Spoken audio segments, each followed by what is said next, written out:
to go straight back into our public participants. Now, Hayley, if I'm correct, the first person on our list was unable to make it this afternoon. That's So correct. I'm going to skip on to Paula Warren. Paula, so everyone will have 5 minutes to speak, and I'll give you a little warning at 1 minute to let you know you've got 1 minute left. And if you want to leave any time for questions, you need to leave time within your 5 minutes for that. So it's up to each person. And Paula, if you want to take yourself off mute, and we look forward to hearing from you. Thanks for coming along this afternoon. Right, thank you. Essentially, my submission, which I have to admit I don't have in front of me because I couldn't find it, but I've had another look at the proposal again, is that definitely we need lower speeds in order to have safe streets. And there's a number of reasons for that. One is obviously that in a crash, a pedestrian who is hit by a car moving at 30 kilometres an hour has around about an 80% chance of surviving. A pedestrian hit at 50 kilometres an hour has about an 80% chance of dying. So in the event of a crash, pedestrians are far safer.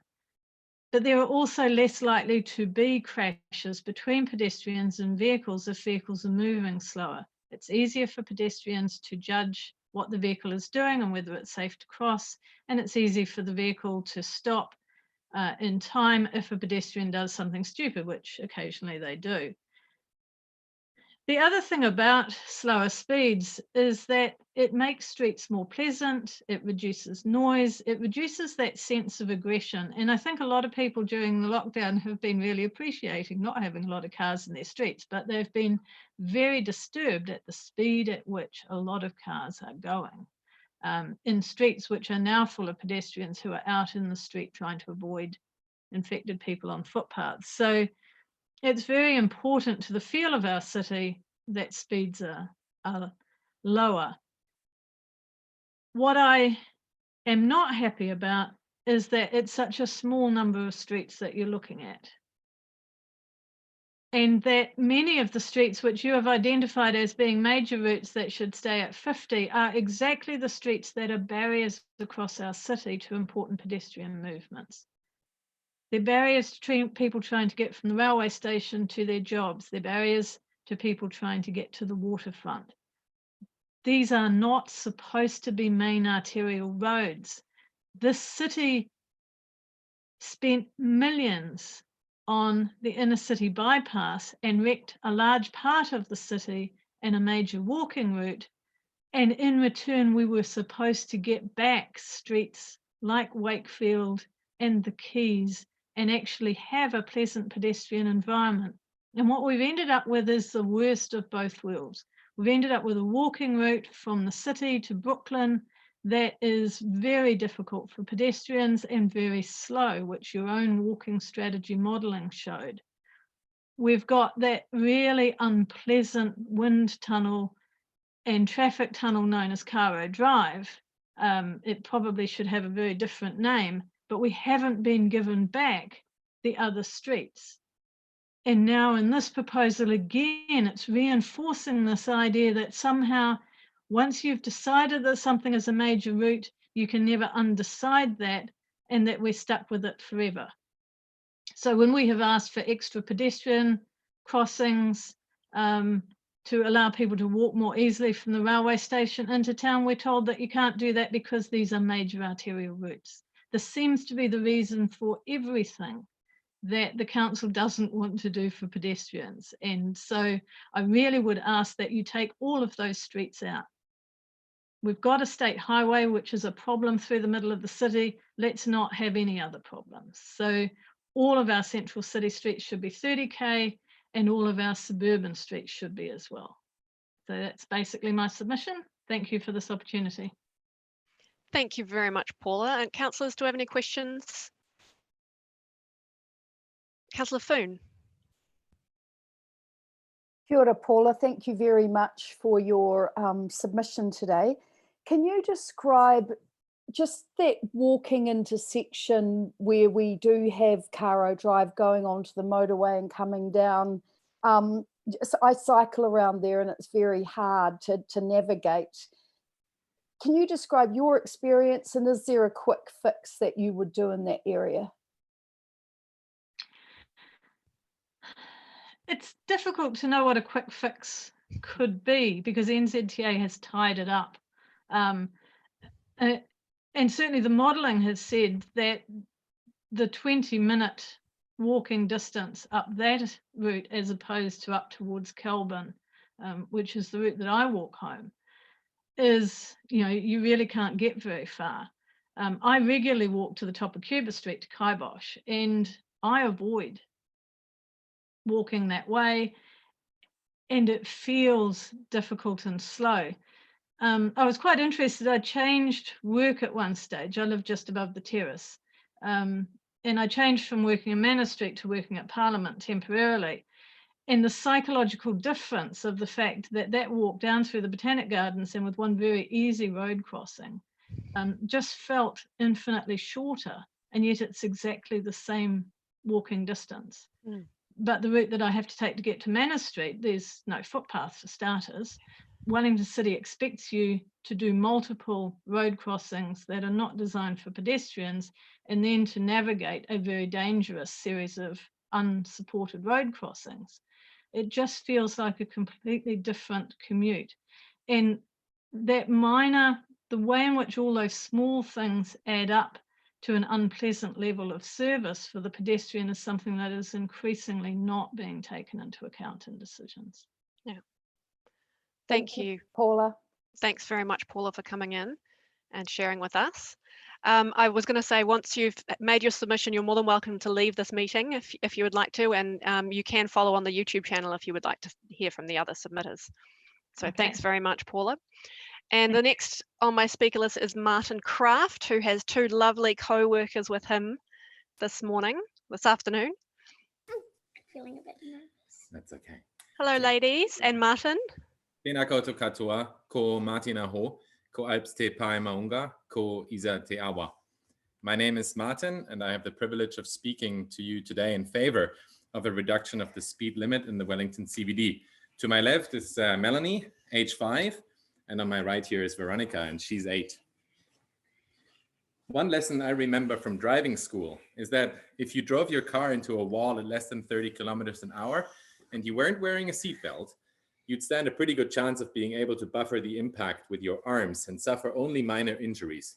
Whereas at speeds higher than 30 kilometers an hour, your body would have to absorb the full crash.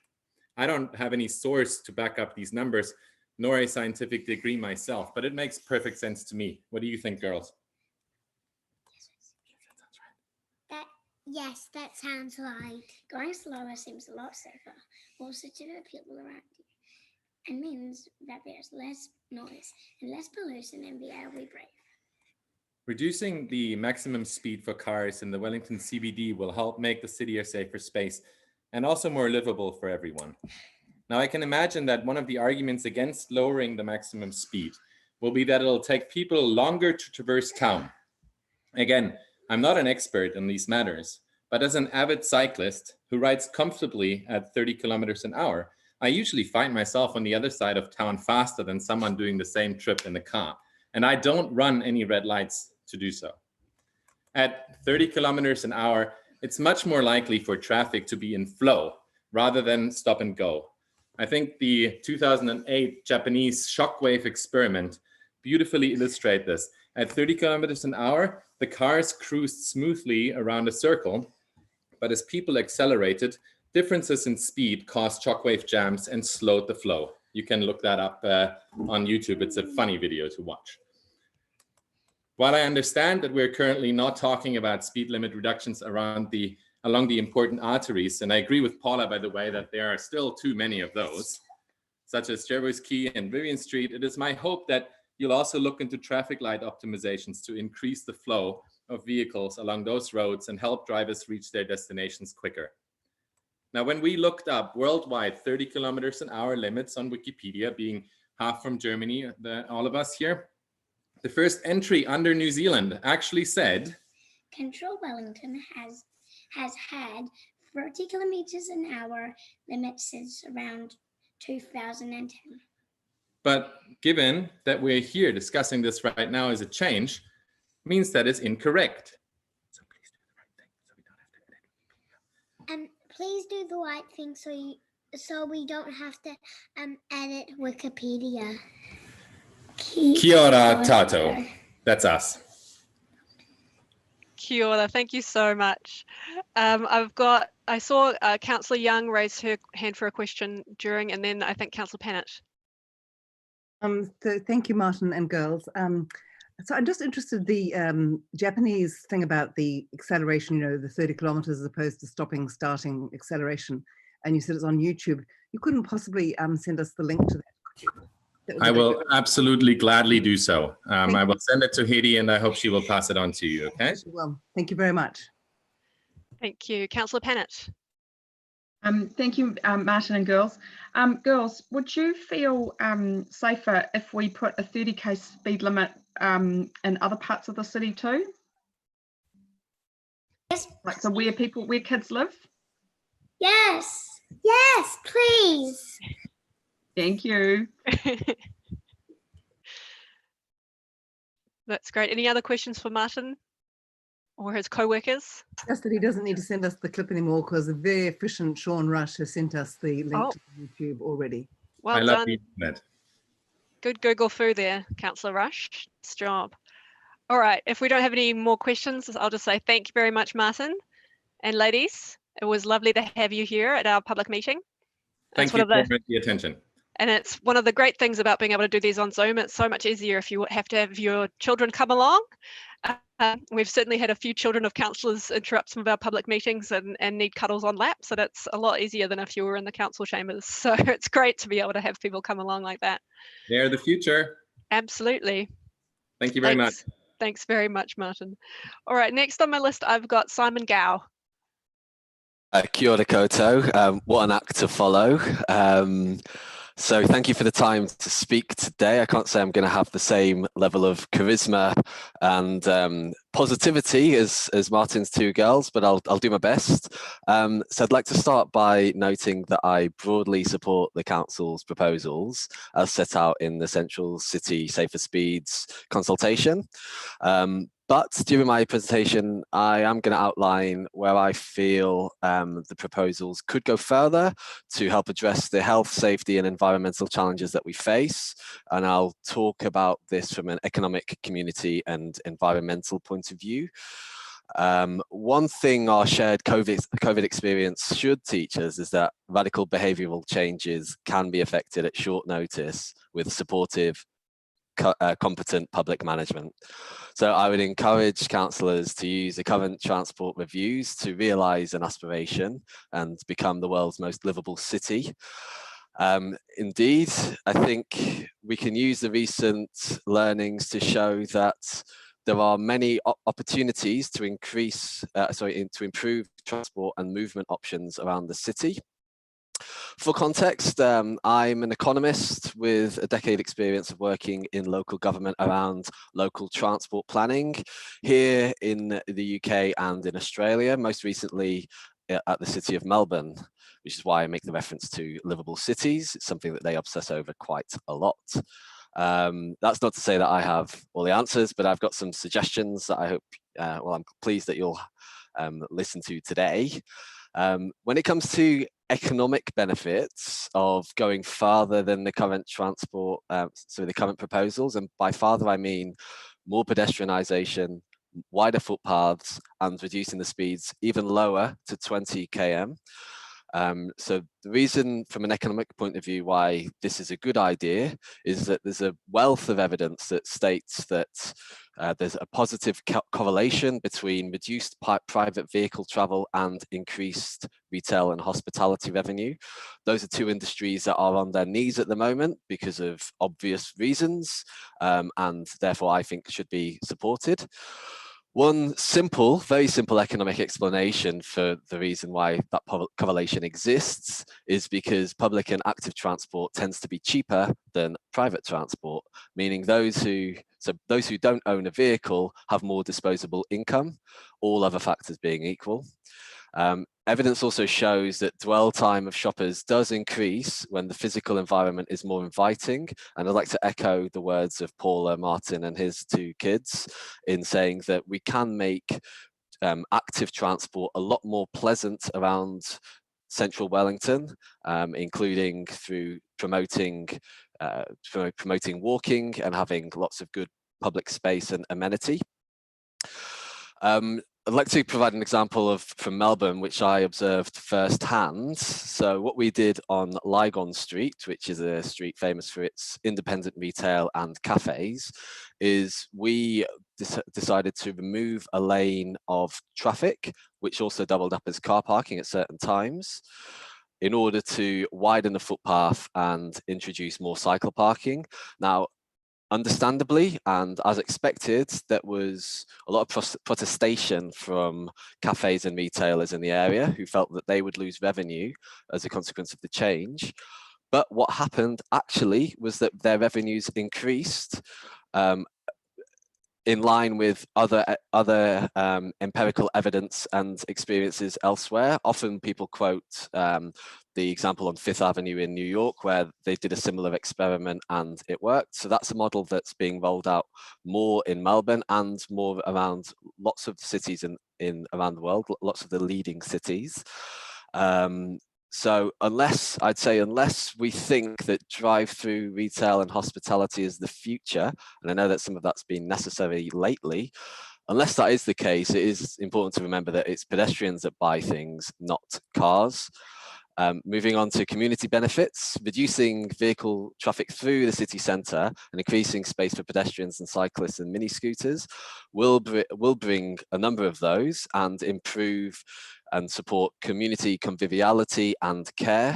As a city centre resident myself in Wellington, I often feel that the local resident population isn't really considered in some decision and planning decisions made. Simon, you've got 1 more minute. Thank you. So there, that's not to, there are obviously difficulties in garnering community spirit in a place with a large transient population and apartment living. That doesn't mean that we shouldn't be trying to do so. One way of improving community is by increasing the number of pedestrians and making pedestrians and cyclists more safe to move around and communicate with one another. The environmental benefits of deterring car traffic in the city centre are manifold, and I won't go over those, but it's important to note that reducing the speed should have a deterrent effect. Some people will say that reducing speeds actually increases emissions, all things being equal, but that ignores the deterrent factor. So some specific recommendations that I would make, sort of echoing what's being said before: restricting all traffic along Courtney Place, Manor Street and Lambton Quay and Willis Street to buses, emergency vehicles and bicycles only. Reducing the speed limits to 20 kilometers per hour as opposed to 30 kilometers per hour. Reducing, leading to a marked shift in a reduction in vehicles in the city centre. And reducing speed limits on Vivian Street and Taranaki Street, which are at present excluded from the proposals. Thank you for your time. Thank you, Simon. And we've got, with Let's Get Wellington Moving, looking at the Golden Mile, we're going to have some more consultation coming up soon about how much traffic we think should be along those roads. So we look forward to having those conversations and having your feedback on that as well. I'm sort of out of time, but Councillor Young, I did see that you had a hand up. Did you have a quick question? Yeah, I just like some clarification. You talked about people who don't have cars have more income, all other factors being equal, and I'm wondering what those factors being equal actually meant. So that is as long as workers are still able to get to their jobs without a private vehicle. So if you substitute a private vehicle with a bus route, the bus route ends up being cheaper than owning a private vehicle. So that means they have more disposable income. So it's in recognition that there's often inequality that leads to inequality in public transport availability, which means that people do have to own cars in order to participate in the economy. Okay, thank you. But I would add that Wellington is probably the city in central Wellington has the best public transport options, so that shouldn't be a problem for the central city. A bit patchy, but thank you. Thank you very much, Simon, for coming in today. All right, I've got next on my list, Mike Mellor. Nice to see you, Mike. Your councillors, thank you for this opportunity. I agree with everything that's been said so far, but I'd like to take a slightly different tack. And I'd like to quote to you from your submission, the City Council submission to NZTA on the Accessible Streets package, where, as you endorsed unanimously last week, that document says WCC encourages NZTA to reduce speed limits for all vehicles to be no more than 30 kilometres an hour on all New Zealand roads in city centres. Also said WCC considers that a significant step towards improving transport safety is to reduce all NZ CBD road speed limits to 30 kilometres an hour, as is standard European practice. The accepted survival speed between a car and a vulnerable user is 30 kilometres an hour. And you also said WCC recommends that the speed limit for local roads is 30 kilometres an hour. So you've already said it. My submission said you should extend it beyond the CBD, but you're saying not just the CBD, you're saying local roads too. So please do it. Thank you. Thank you, Mike. Councillors who have questions for Mike? Councillor Pannett. Thanks, Mike, for that.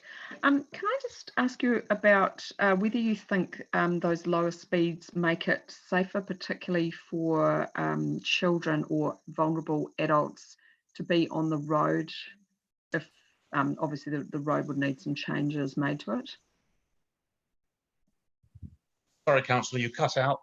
Oh, sorry. So that was just about whether lower speeds are sufficient to make it safe for vulnerable road users, so children, disabled people, vulnerable older adults, so on. No, I don't think they're sufficient, but they're necessary. They're a first step. And one of the points that you made in your submission is that this particularly positive effect from reducing speeds would be to encourage people like scooters to go on the road, which would improve the safety for pedestrians riding on the footpath.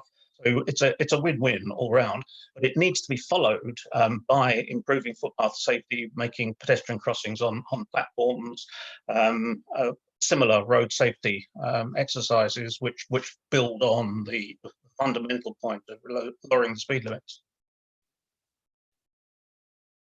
Thanks, Mike. Do we have any other questions? Councillor Rush. Yeah, hi, Mike. Hey, good to see you. Look, I've been trying to get some data on just how unsafe our roads are.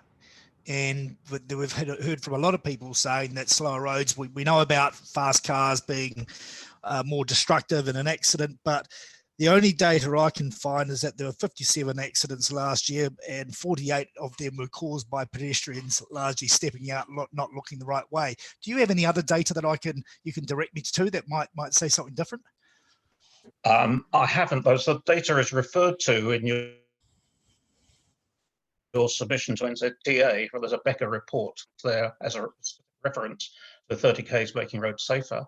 But I'd also like to caution against the use of statistics about incidents, actual incidents, and things like this, because what's important is near misses and people's perception of near misses. So for every incident, there are many, many near misses, which make people feel unsafe and discourage people from walking. So it's wider than just the number of incidents.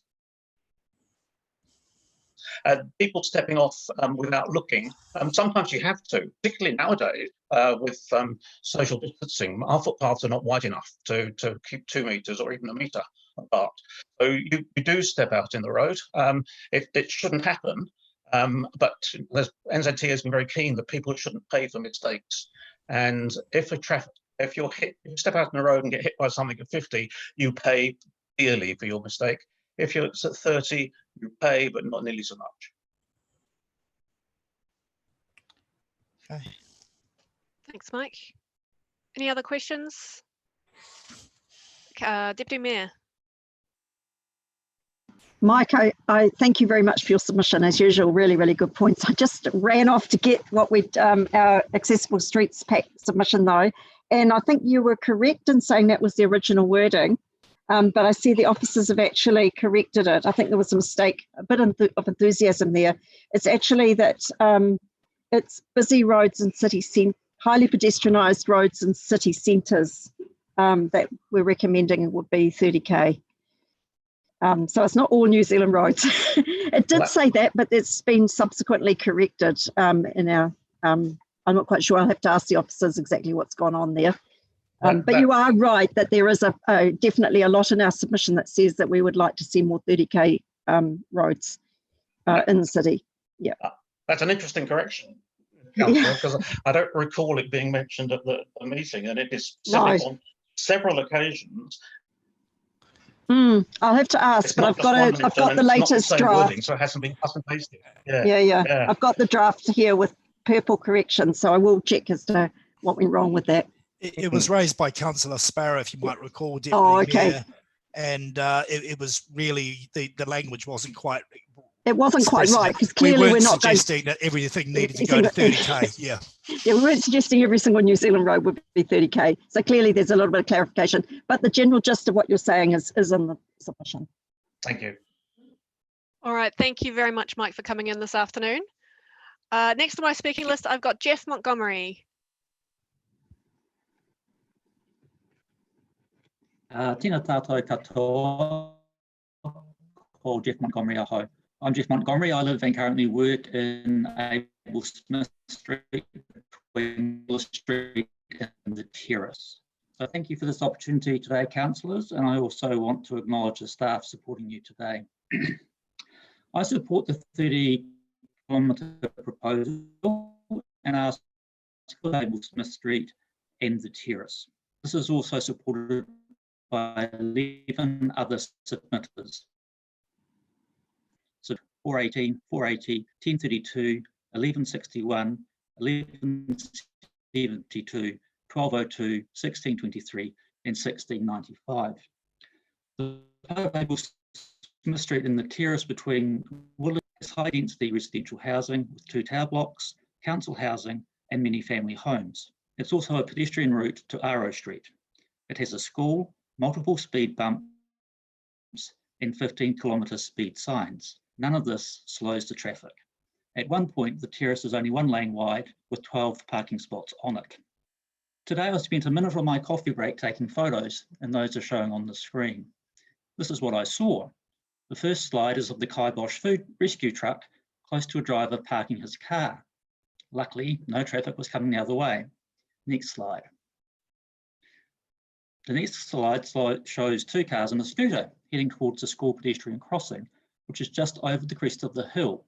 You'll see the school crossing sign on the top left-hand side of both photos and the 15k speed hump photo as well. The next slide shows cars taking the whole roadway, which is actually only 1 way, not 2 ways, to go up or down the hill. So hopefully these photos demonstrate the issue. Reducing the speed in this area to 30 k's will have significant safety benefits. It will also be easier to enforce if it has the same speed limit as the surrounding areas. Less money will need to be spent on speed signs, and will also ensure that this short piece of road does not become a rat run for eastern and southern commuters going from Willis Street to the university or the other end of the Terrace.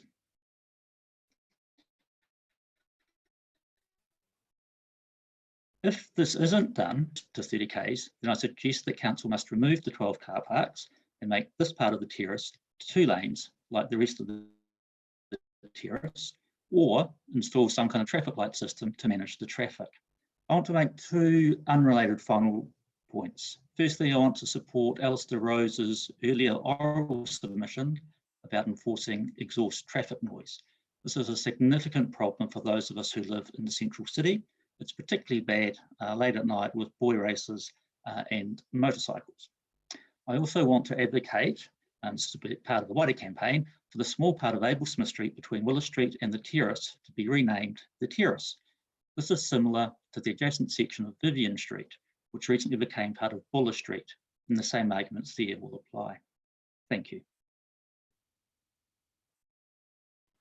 Thank you, Jeff. Councillor Paul.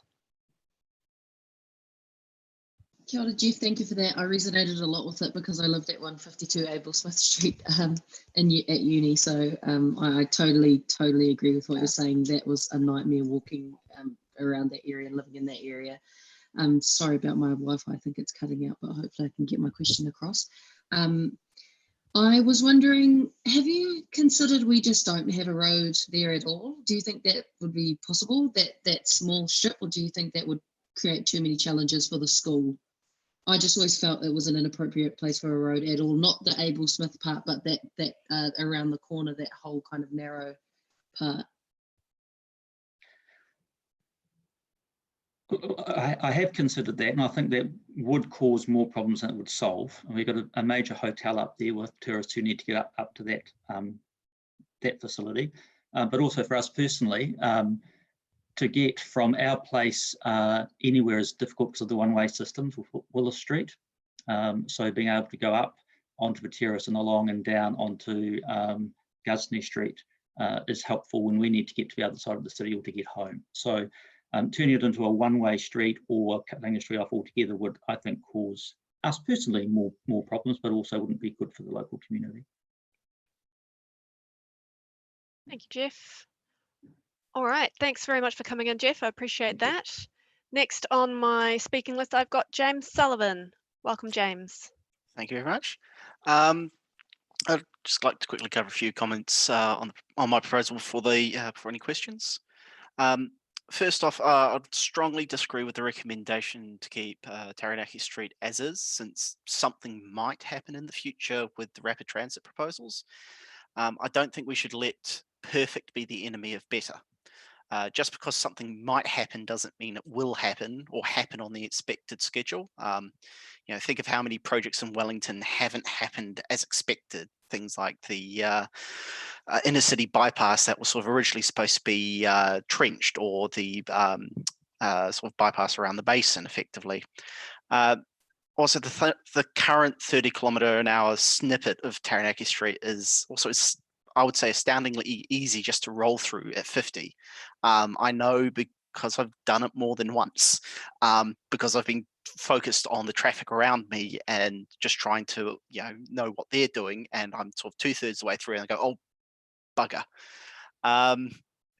Beyond that, I strongly support the other recommendations. Cities exist for the people to live and work in them. They don't exist to simply transport and store vehicles. If you got rid of all the people, it's not like the cars would suddenly rejoice and start moving, so anything we can do to encourage more people to move about the city, the better. Not just for improved feeling, but as mentioned by other submitters, benefits to businesses and living and all that sort of thing. As for the comments from people saying that traffic already averages 30 km/h, so this proposal isn't needed, I would argue that's a total non sequitur. Just because the speed is 30 kilometers and the average speed is 30, still means drivers accelerate down streets like Featherston from one set of traffic lights up to 50 and then slam on the brakes before the next traffic light. So looking at the average speed is sort of the totally wrong. It's a horrible metric to use. Finally, I only wish this proposal was going further. Again, as other submitters have said, reducing speeds even lower would do wonders to encourage more active transport, especially for those that are less able to move than healthy adults, or just smaller, like children. It would encourage people to bike and walk around town safely. And I would also argue it needs to be expanded to the suburbs of Wellington, where there are many roads where it is simply not safe to cross the road because drivers treat the 50 km/h as a target, not the maximum safe. So even though we want that to be the maximum, we have to accept that drivers will treat it as a target. And I know I'm even at fault there because I will sometimes treat it as the target speed even when I shouldn't. Thank you. Thank you, James. Councillors, any questions for James? Councillor Paul. Thanks, James. Would you agree that not only do drivers think that this is a target, but a lot of people actually set the legal limit that you can go above a speed limit as the actual target? So what is that, 54, 55? Do you think, do you see this quite often or not really? Well, I'd say often more people, because of course the police will say that the limit is the limit, and it's the margin of error on their devices where they'll say, okay, 54 we'll give you. I think people will tend to just probably focus more at their speedometer, so they will see 50. I wouldn't be surprised if many drivers go, oh, well, okay, it says 50, but I could probably do 55. It wouldn't surprise me. But then again, on a lot of Wellington roads, if you were to do 50 around a corner, you'd go off the side. So. Thanks, James. Any further questions? No, thank you so much, James, for coming in and waiting through all those other speakers to have your turn. We really appreciate it. Thank you. Cheers. Bye. And our last speaker this afternoon is Daniel. Daniel, I'm not. Why don't you say your last name for me so I don't mangle it? Yeah, thank you, Councillor Conti. It's pronounced McGoffrin. Yeah, so I'm actually coming from this from, I guess, a different point of view. And I think for a bit of context, it's worth me talking about my commuting pattern. So typically I take public transport to get to work in the CBD. I live in Johnsonville. Before that, I lived in Brooklyn. So yeah, that's pretty much day to day, which a lot of this conversation seems to be about. Outside of that, there are regular evening engagements and weekend errands where I would be using my car more often. And that's mainly down to convenience, where public transport doesn't quite reach the areas that I need to go, nor the schedule allows it. So beyond that, based on that, my perspective is that time is precious. So when I want to get somewhere, I want to get there efficiently yet safely as well. And I'm also mindful of everyone else on the roads. So consideration is that, like, I don't want people holding me up, but I'm also not expecting to hold other people up. So the idea is to just move efficiently. So based on that, I find the proposal of 30 kilometres an hour specifically is too slow. And I've had a bit of experience as a pedestrian, a bus user and a driver. And a lot of that can count with the Golden Mile. So as a pedestrian, I guess the key case is mainly I'm on the footpath, but if I want to cross the road and it's quite a distance away from the controlled crossings, then it's quite a wait for cars to pass by. And so that can lead to a bit of impatience. And I notice that jaywalking is quite prevalent there. As a bus user, it's quite slow getting through the city and quite frustrating. And normally that bus would be like the ideal way of getting in with parking and all the other traffic, but it just adds to a frustration that, like, outside of commuting doesn't seem like an attractive option. As a driver, I believe that the important thing is to drive to conditions. So despite a high speed limit of 50, often the conditions require us to slow right down, and that's when traffic is built up. There are lots of parked cars, there's people weaving in and out.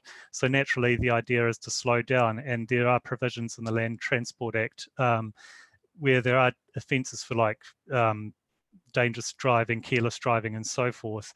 And those can be enforced so that there is a degree of safety maintained. One thing that this proposal doesn't really address is outside of peak times when there is a lot less traffic on the road. So this, especially like late at night, I don't see the clear reason as to why there should be a limit of 30 k's an hour enforced for that. And especially, like I said before, is that if you're driving to conditions, the roads are pretty empty, you've got reasonably good visibility, and it often allows that you could do more than 30 k's. Sometimes if it is a bit built up, even 40 k's might be fine, but that's for the, I guess, the discretion of the driver. In terms of how we make the roads safer, one of the arguments I've heard is from cycling. I don't cycle myself. I have had experience overseas. And one place I particularly liked was Japan, where cyclists actually ride on the footpath. And I know this is illegal here in New Zealand, but the idea is that if you come up behind a pedestrian, the cyclists are required to slow down, ring their bell, the pedestrian courteously moves out of the way so that the cyclist can pass, and no accidents seem to happen. And I guess one thing we need to do is lobby for that to be allowed in New Zealand, especially if cyclists are going up hills and you've got an available footpath that cyclists can get out the way of the traffic, and traffic can move more efficiently. I'd rather the Golden Mile speed limit was lifted to 40 k's an hour. Newtown is set at 40 k's an hour, and that seems to work quite nice, and it recognises the built-up nature of it. Yeah, and that's pretty much what I've covered. Thank you very much, Daniel. Councillors, I've got a question from Councillor Rush. Thanks, Daniel, for that perspective. So, I mean, we've heard some people quite rightly say that during rush hour, there's no going over 30k anyway. And as you say, I think most people would appreciate, maybe apart from the busy nightlife area, after hours is pretty light in terms of both foot traffic, cycle traffic and road traffic. So can you maybe just describe where do you think this, if these proposals adopted, what hours of the day would they be most having most effect? I see probably 7:30 to 9:30 a.m. And maybe 4 p.m. till 7 p.m. would be your peak transport times, where there's a lot of, I guess, congestion on the road, and like cyclists, walkers, public transport vehicles all using these roadways. But that's rush hour, so cars are going below 30k anyway, so it must be outside rush hour peak times is what I'm getting at. So you're talking about like weekends, like all day Saturday, Sunday, but I guess sorry, can you just clarify again what you mean about? Sorry, so we've heard people talk about the peak rush hours, yep, effectively putting a barrier to going over 30 k's anyway. So people have argued that you don't need to have speed limits during those times. We also know that there's very limited traffic on any parts of the network, you know, in the later hours in the evening. So I'm trying to understand from your position, if road speeds were lowered to 30 kilometres, what hours of the day would they benefit pedestrians the most?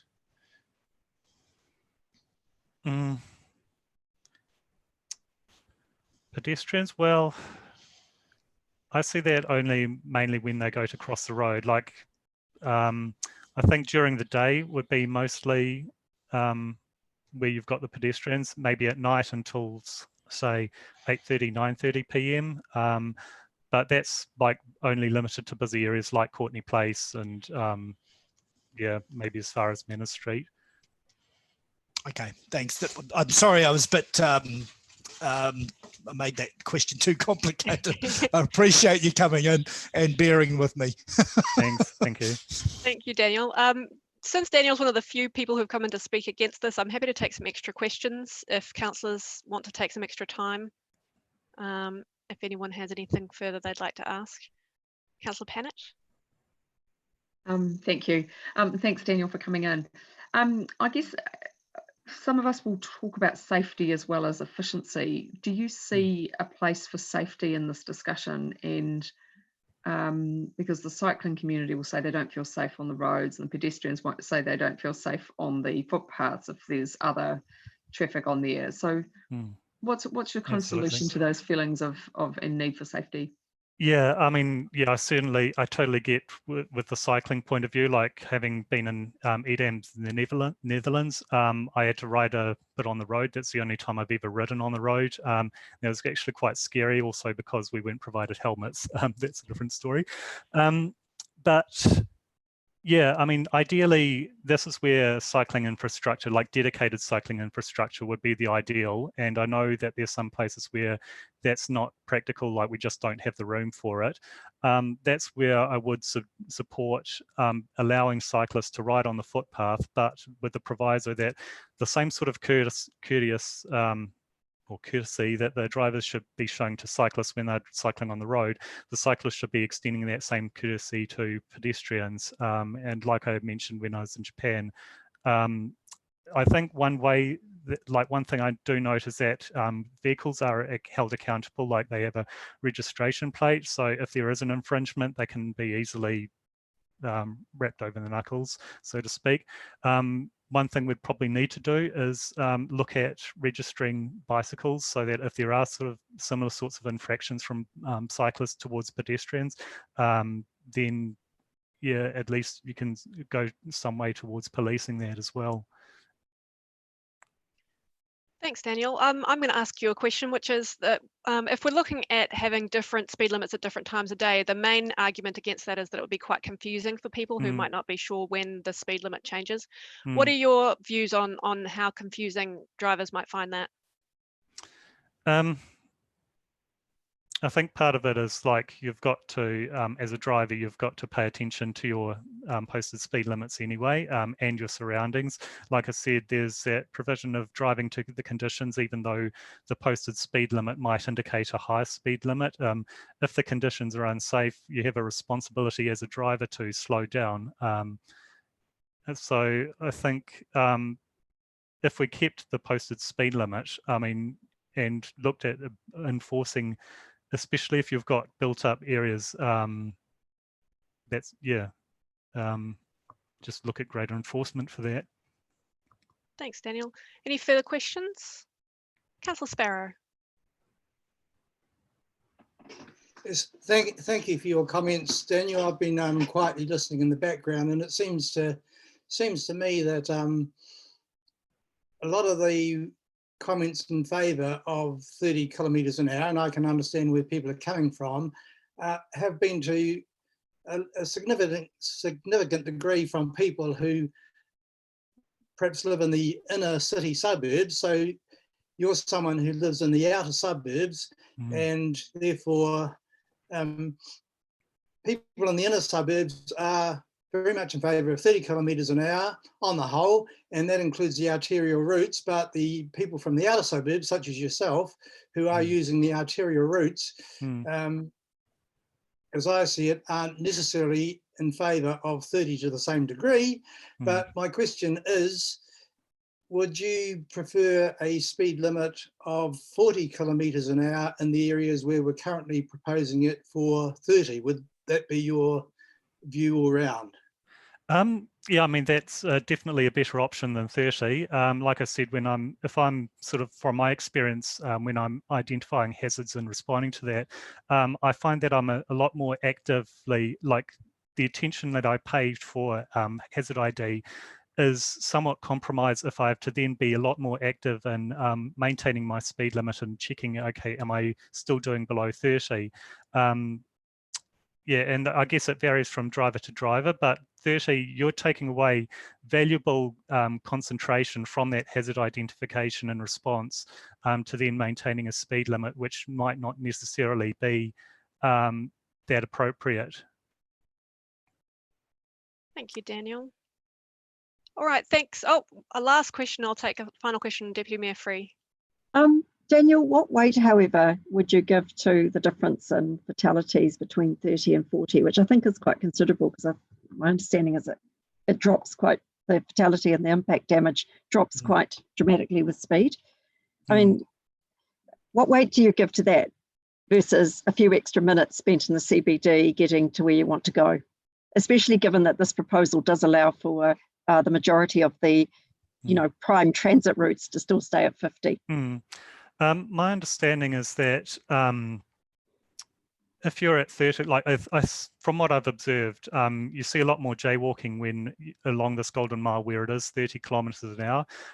So you have to be extra vigilant. I'm guessing it feels like there's a greater, a false sense of security from a lot of pedestrians that they will just more readily step out onto a road versus somewhere like even Featherston Street, which is kept at 50 kilometres an hour.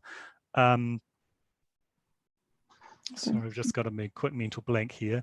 No, that was a good explanation. It was just basically the safety versus the loss of convenience of a few minutes of. Yeah, but I think from where I was getting at too was that at 40 or these higher speed limits, I'm guessing that people would be less likely to just step out onto the road. Like it would be more obvious and apparent when you've got traffic moving that little bit faster. Like I don't hear of, like when I've read reports and stuff of collisions, usually these have been on like Manor Street, Willis Street, not through like Newtown, where that's set to 40. Thanks, Daniel. And thank you very much, Daniel, for coming in and sharing your point of view as you've had to sit through everybody else's speaking, and I appreciate your patience. You'll have heard that your view was not what we'd heard from today, so I particularly appreciate you coming in and making the time to share with us and making the extra time to answer the extra questions for councillors. So really appreciate that. Great, thank you. So thank you, everyone. This is the end of our hearings for today. We will be back again tomorrow for another round of excitement. I'm going to read the final karakia. Heidi, is there anything besides the karakia that I need to do to wrap the meeting up? No, that's it. Excellent. Here we go then. Unuhia, unuhia, unuhia ki te uru tapunui, kia wātea, kia mama, te nāko, te tinana, te wairua, I te ara takatū. Koia rā I rongo, whakairia ake ki runga. Kia wātea, aira, kua wātea. Thank you, everyone. Have a lovely afternoon. We'll see you tomorrow.